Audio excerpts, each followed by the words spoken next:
சேவகன் ஆகி தன் சிலை ஏந்தி பாவகம் பல பல காட்டிய பரிசும் கடம்பூர் தன்னில் இடம்பெற இருந்தும் ஈங்கோய் மலையில் எழிலது காட்டியும் ஐயாறு அதனில் சைவன் ஆகியும்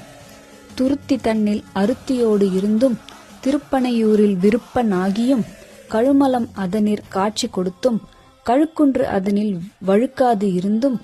புறம்பயம் அதனில் அரும்பல அருளியும் குற்றாலத்துக்குரியாயிருந்தும் அந்தமில் பெருமை அழலுரு கறந்து சுந்தர வேடத்து ஒரு முதல் உருவு கொண்டு இந்திர ஞாலம் போல வந்து அருளி எவ்வவர் தன்மையும் தன்வயிர் படுத்தி தானே ஆகிய தயாபரன் எம் இறை சந்திர தீபத்து சாத்திரனாகி அந்தரத்து இழிந்து வந்து அழகு அமர் பாலையுள் சுந்தரத் தன்மையோடு துதைந்து இருந்தருளியும் மந்திர மாமலை மகேந்திர வெற்பன். திருச்சிற்றம்பலம்.